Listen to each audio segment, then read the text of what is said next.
Eh, Alguna vez uno de los textos lo he usado muy brevemente para dar algún ejemplo, pero quería profundizar en ese texto y quería agregarle otro más que habla del mismo tema y no es casual que los dos textos que hablan de espejos están referidos a las cartas a los Corintios. En la primera y en la segunda carta de Corintios aparecen los dos espejos. Gracias. Así que si ustedes tienen por allí sus Biblias, les pediría que me acompañen. El primer texto está en 1 Corintios capítulo 13 y verso 9. Sí, es un texto conocido, usamos más que nada siempre la primera parte, que es la que habla acerca del amor, pero hay un párrafo final que no siempre lo usamos tanto, que me parece sumamente interesante. Dice 1 Corintios 13, desde el 9 para adelante, porque conocemos y profetizamos de manera imperfecta, pero cuando llegue lo perfecto, lo imperfecto desaparecerá. Cuando yo era niño, hablaba como niño, pensaba como niño, razonaba como niño. Cuando llegué a ser adulto, dejé atrás las cosas de niño. Ahora vemos de manera indirecta y velada. Vemos de manera indirecta y velada como en un espejo. Pero entonces veremos cara a cara. Ahora conozco de manera imperfecta, pero entonces conoceré tal y como soy conocido. Ahora pues permanecen la fe, la esperanza y el amor, pero el amor es el más importante. Y el segundo texto está en 2 Corintios, capítulo 3, versos 15 en adelante, y dice: hasta el día de hoy, siempre que leen a Moisés, un velo les cubre el corazón. Cada vez que alguien se vuelve al Señor, el velo es quitado. Ahora bien, el Señor es el Espíritu, y donde está el Espíritu del Señor, allí hay libertad. Así todos nosotros, con el rostro descubierto, reflejamos, como en un espejo, la gloria del Señor, y somos transformados a su semejanza con más y más gloria por la acción del Señor, que es el Espíritu. Vemos de manera imperfecta, dice en la primera carta, reflejamos de manera imperfecta, dice en la segunda carta. Es interesante que aquí, y esto lo había mencionado, lo menciono muy brevemente por si no lo sabían, pero cuando habla de espejos, habla de aquellos espejos de la antigüedad, ¿sí? Yo veo de manera imperfecta el espejo, pero no por culpa del espejo, sino cuando me miro sin los anteojos. ¿Tá? Cuando me pongo los anteojos descubro con no cierto estado depresivo que es lo que hay. No sé si usted me entenderá lo que estoy tratando de decirle. Pero la culpa no es del espejo. Los espejos acá funcionan de otra manera en nuestra época. Sí, en aquella época era otra cosa. Eran metales pulidos, eran muy raros. Sí, solo gente de mucho dinero y de muy alta posición podía tener un espejo, porque generalmente eran superficies, de bronce, de cobre, de plata, que eran los que reflejaban y que debían ser pulidos cada vez más para que pudieran reflejar mejor. Esa es la idea que está tratando de transmitirnos. ¿Por qué tomé dos textos? No solamente porque hay dos espejos, sino porque hay muchas cosas en común en esos dos textos. Primero están dirigidos a la iglesia de Corinto con lo que la iglesia de Corinto representa. A los corintios les encantaban las manifestaciones visibles, les encantaban dos cosas. Los carismas, es decir, la cosa manifestada, ¿sí? Porque cuanto más manifestación, más espiritualidad, y el conocimiento. Cuanto más sé, más espiritualidad. ¿Sí? Entonces la intención de ellos era apuntar al crecimiento de conocer y de mostrar carismas, de mostrar dones. Los dos textos están referidos a ellos. En ambos casos, Pablo le habla de imperfección. Mire, ustedes creen que ya crecieron, ya están allá en las alturas. Miren, profetizamos de manera imperfecta, conocemos de manera imperfecta. Todo lo que hacemos es imperfecto. ¿Por qué? Porque lo hacemos nosotros y nosotros somos imperfectos. No es tan difícil eso. Los dos textos, además de hablar de lo imperfecto, hablan de procesos, ¿sí? Que van siendo pulidos, que vamos creciendo. Éramos niños y nos vamos convirtiendo en adultos. Los dos textos hablan de procesos de desarrollo, de procesos de crecimiento. Habla de un conocimiento que no es ni intelectual ni pedagógico. El conocimiento del cual habla la palabra no tiene que ver con pedagogía ni con intelectualidad, tiene que ver con revelación. Son dos cosas distintas. Y cuando perdemos de vista esto, nos empezamos a enredar en tratar de mostrar nuestra espiritualidad con sustitutos, con conocimiento intelectual, con carismas, etcétera, etcétera. Los dos textos hablan de transformación. Hablan de un encuentro que será cada día más y más profundo y más perfecto. En uno de ellos habla de poder verlo cara a cara. En el otro habla de que el velo es quitado. Sí, podemos ver a Dios de un modo distinto, de un modo profundo, de un modo espiritual. La espiritualidad tiene que ver con lo que pasa dentro nuestro, en primer lugar con lo que pasa dentro nuestro. Un proceso transformador que nos lleve, dirá el primer texto, a la plenitud del amor, dirá el segundo texto, a la libertad. No tengo demasiado tiempo, pero si pudiéramos nos daríamos cuenta de que es más o menos lo mismo. Cuando habla de estas cosas, cuando habla de la plenitud, nos está llevando a esos lugares. Imperfecto sí, pero no ritualista.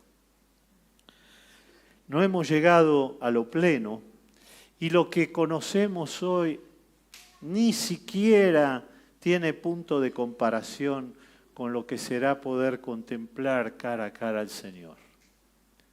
El que tuvo algo de todo esto fue Moisés, ¿se acuerdan? Que vio de una manera que habitualmente nosotros no vemos, osadamente le pidió a Dios, bueno, mostrame tu rostro.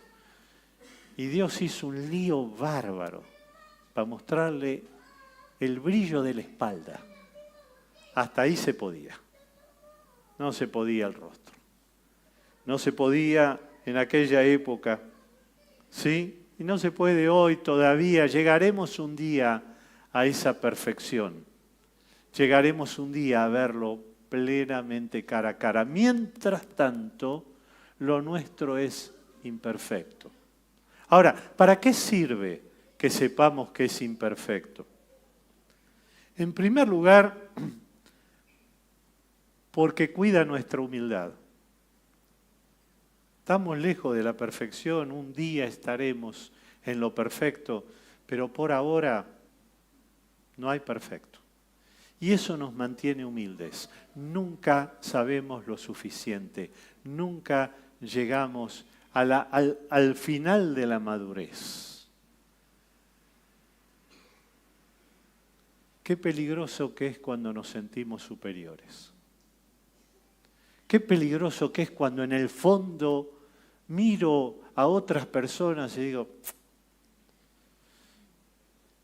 yo soy mejor. Qué peligroso. Qué peligroso que es cuando creemos que podemos discernir más allá de lo que otros pueden. Y terminamos endurecidos en nuestro corazón, creyéndonos. No lo vamos a decir porque queda feo, pero yo soy mejor. Y cuando pensamos así, sabemos menos que antes. Y estamos más lejos que antes. Y más perdidos y perdidas que antes.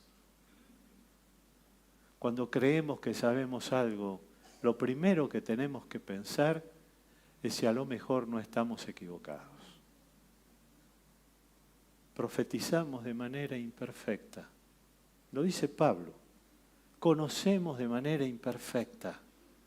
Pero con todas las revelaciones que tuvo, sí, con todas las revelaciones que tuvo, conoce de manera imperfecta. Y habla de esta lectura ritualista. Leen a Moisés, dice Pablo,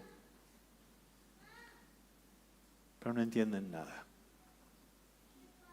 Leen la palabra, pero la leen tapada por un velo. A veces es el velo que tiene que ver con nuestros propios prejuicios. Leemos la palabra, pero leemos lo que ya habíamos escuchado antes o lo que creemos que tiene que decir.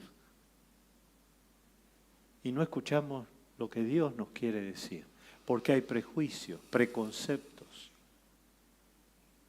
con los cuales no dejamos que Dios nos hable de una forma plena, abierta. Leemos la palabra, pero leemos una palabra sin vida, una palabra seca, pobre. Pero es lo que dice acá, sí, pero no tiene vida en nosotros. No genera cambio. Si la palabra no transforma, si la voz de Dios no me transforma, no hay nada. Podemos volver a poner el velo sobre la palabra de Dios de mil formas sutiles. Podemos corrernos de esa búsqueda de Dios, porque saben, lo único que nos queda, lo más perfecto que nos queda es el proceso de transformación y de búsqueda. Desde hoy y hasta el último día de nuestra vida. Crecemos y seguimos creciendo. Vamos siendo transformados de gloria en gloria. Lo cantábamos esta mañana. De gloria en gloria. Yo te veo. Y soy transformado. Nos equivocamos cuando nos atribuimos la administración de la verdad. Cuando uno piensa en Dios, se da cuenta de lo absurdo de esos planteos. Tenemos necesidad de recuperar la esencia de la presencia de Dios en nosotros. Que la libertad de Dios se desarrolle en nuestro propio corazón. Hoy la contemplación y el silencio tienen mala prensa, o no tienen prensa directamente. Vivimos en un mundo lleno de ruido, y lleno de estímulos, todo el tiempo. Apagamos TikTok y prendemos Instagram.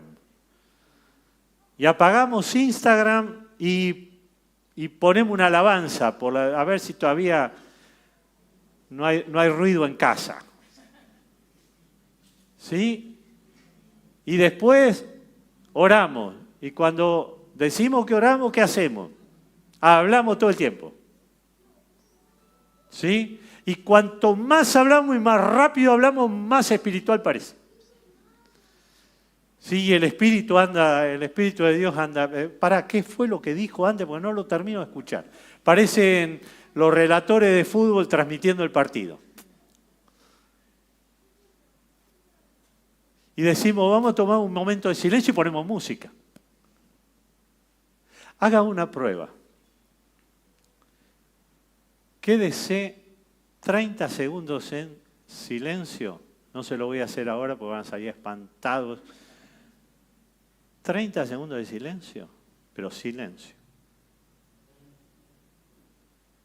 Lo primero que va a escuchar es su propia cabeza que parece una comparsa de carnaval. Empieza a escuchar ruido. Y no puede quedarse quieto o quieta. Empieza a sentirse incómodo. Y el ruido. Y la gota que cae de la canilla que no cerró bien.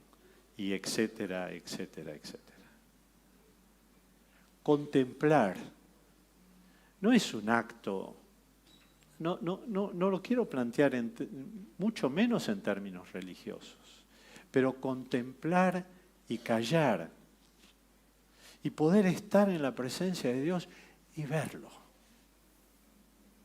Imperfectamente, por supuesto, pero poder verlo.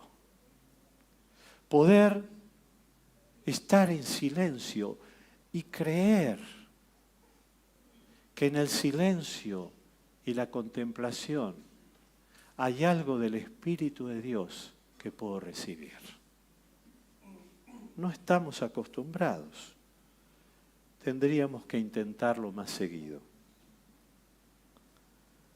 Cuando habla de ese proceso, lo habla de varias maneras. Una de ellas es diciendo que cuando éramos niños pensábamos y creíamos y hablábamos como niños, pero cuando somos adultos pensamos de otra manera y miramos de otra manera. Hay un proceso de crecimiento.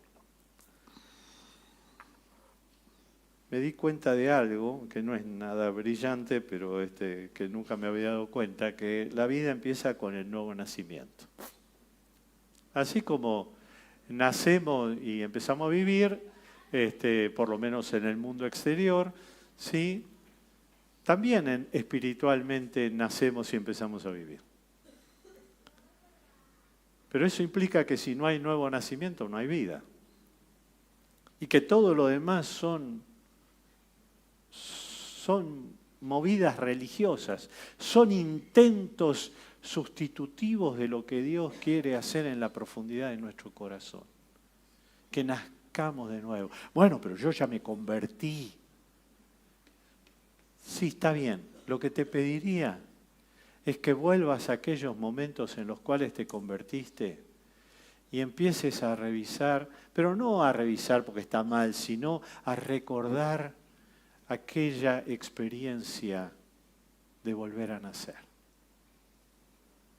de encontrarte con Dios de otra manera, de que Dios haya sacudido algo adentro tuyo y que a partir de ahí empezaron a pasar cosas. Que puedas ver cómo ese nacimiento se desarrolla en vos hasta la plenitud, hasta la madurez, hasta poder ver a Dios cara a cara. La transformación espiritual es un proceso que dura toda la vida,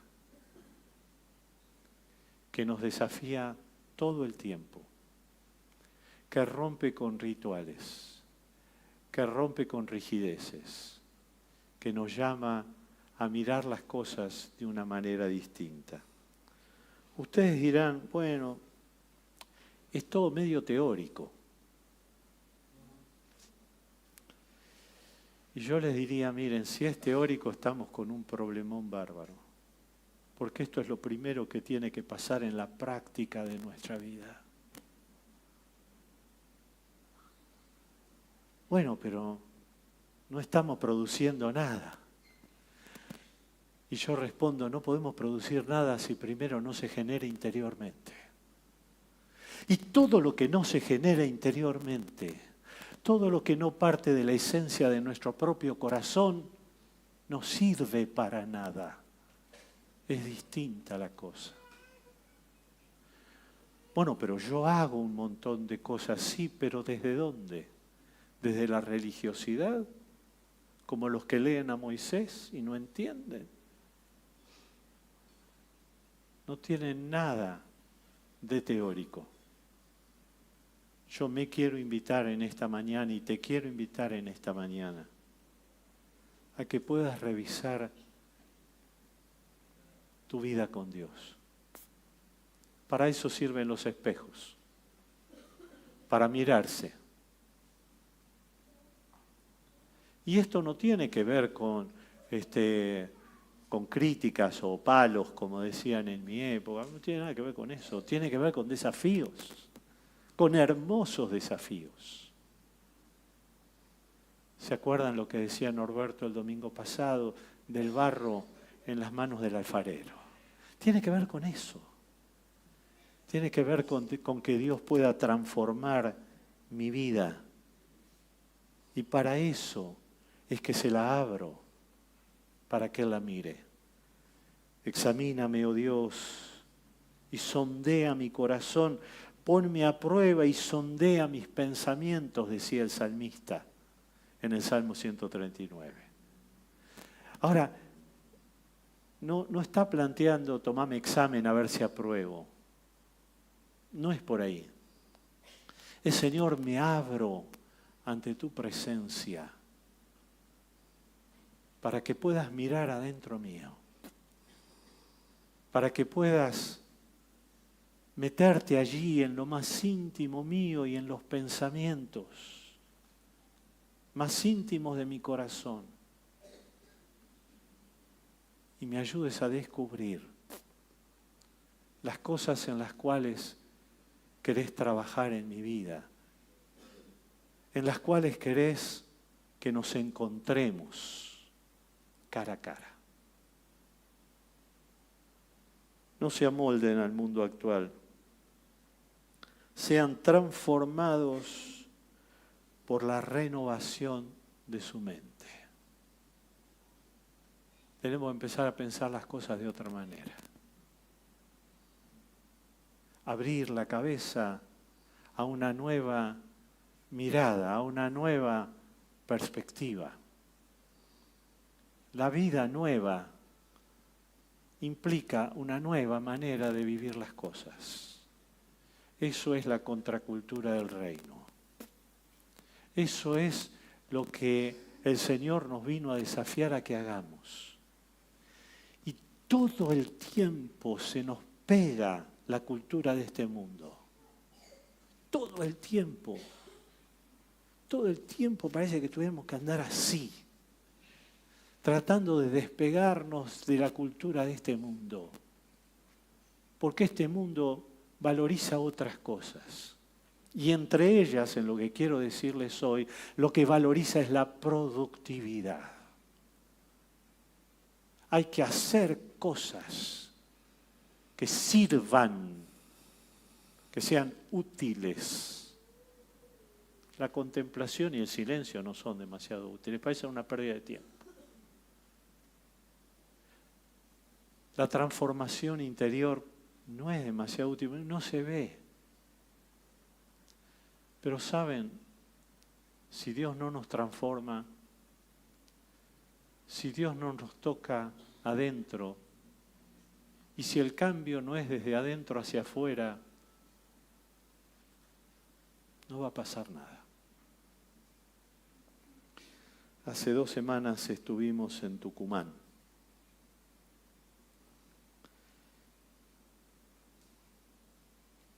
Y descubrí que acá en la ciudad y en el ámbito del conurbano vivimos en una lógica y discutimos cosas que no tienen nada que ver con la realidad de millones de personas dentro de nuestro propio país. No tiene nada que ver con lo que pasa fuera de nuestros ámbitos conocidos. Una parte de San Miguel de Tucumán, sí, está más o menos cerca nuestro, pero cuando uno se corre 20 cuadras del centro, es otro mundo. Los abusos salen de abajo de las baldosas. La violencia, la indigencia, las adicciones, la miseria, pero no miseria económica, las vidas destruidas. Un pastor de la periferia decía, por más machismo que haya, que lo hay, y mucho, son las mujeres las que llevan adelante las familias porque los hombres están arruinados por el alcohol y por la droga, si es que no están presos.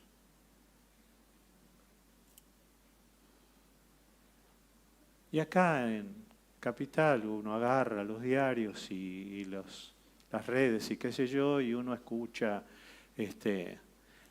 las grandes discusiones intelectuales, a los políticos y las políticas hablando de otra cosa. Pero esos discursos no llegan a los lugares más profundos, más apartados, más invisibles, como decía Gustavo antes. Si no hay una transformación milagrosa de Dios, no hay chance. Si Dios no hace un milagro de transformación, no hay chance. Porque no pasa por políticas públicas o por bienestar social o por más plata o por cambiar de casa. Pasa por vidas arruinadas, literalmente arruinadas. Y si Dios no hace una obra de transformación,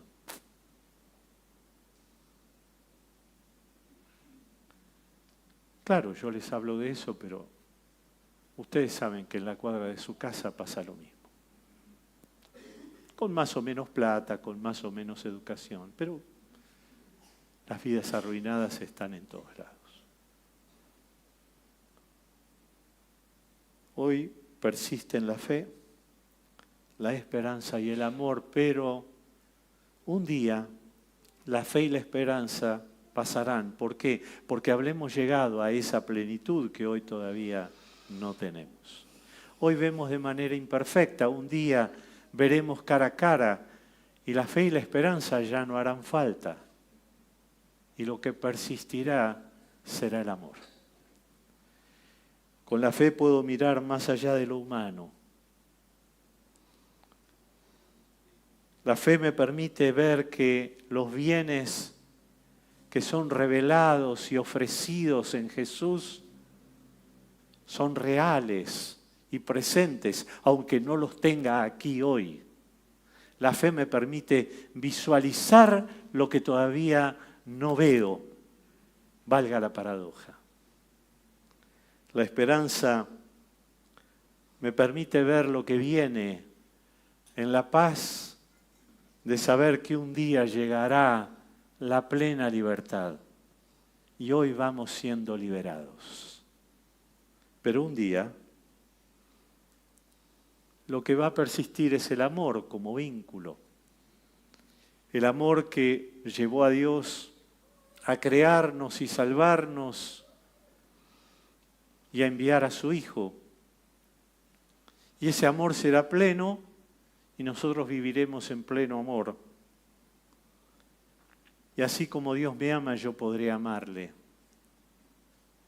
El amor ve a los demás como Dios los ve. Eso es amor. No que le diga cuánto lo quiero, aunque está bien que le diga cuánto lo quiero. Pero es poder ver a los demás como Dios los ve. Que mientras yo veo personas con defectos y que me molestan y que todo lo demás, Dios ve otra cosa.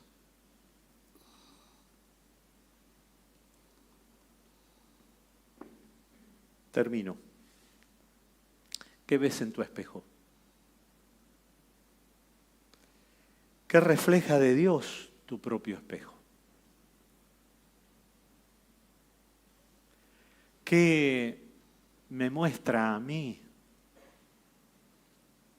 cuando veo en mi espejo y yo lo que anhelo es, Señor, va a ser mejor que sigamos puliendo, porque la verdad que lo que se ve, pero que sigas puliendo, Señor, para que pueda verte más claro y más pleno. Cuando te preguntás cómo estás con Dios, no se trata de un examen. Se trata de ir por más. Se trata de crecer.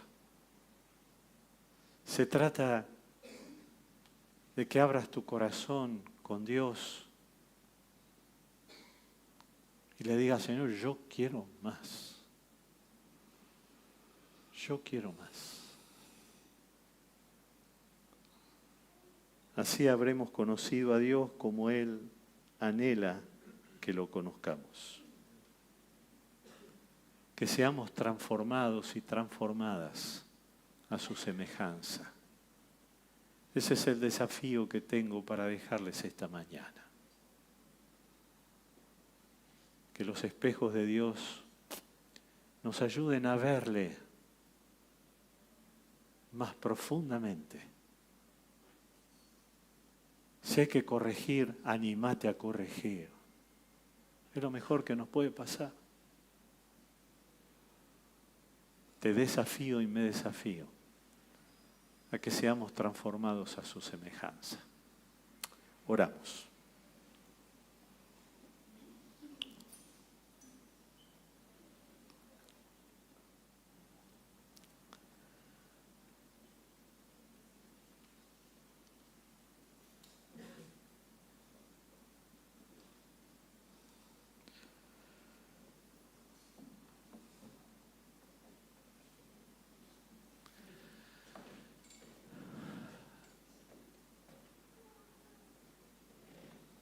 ¿Qué es lo que Dios te muestra? ¿En qué te desafía?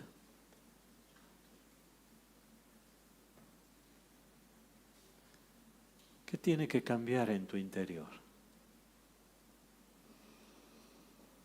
¿Qué tiene que crecer en vos?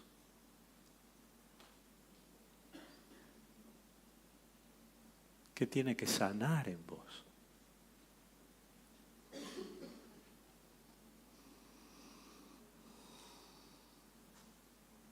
¿A dónde te quieres llevar?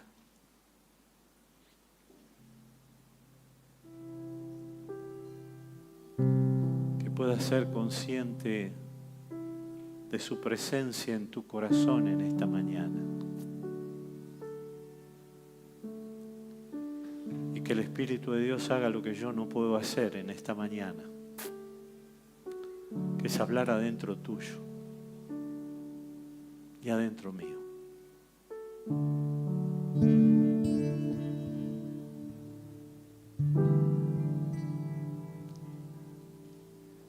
Que el Señor te desafíe a ir por más. Que el Señor te desafíe a ir por más en esta mañana. Abrimos nuestro corazón, Señor, en tu presencia. Abrimos nuestro corazón a tu voz. Abrimos nuestro corazón a tus desafíos. Señor, aún de manera imperfecta, pero aún así queremos verte más en nuestras vidas. Y queremos dejar las cosas de niños y de niñas para vivir en una profundidad mayor. Y queremos que saques el velo delante de nuestros ojos para que podamos experimentar tu presencia transformadora en nuestro interior. Que hagas la obra en nuestras vidas. Te lo pido en el nombre de Jesús.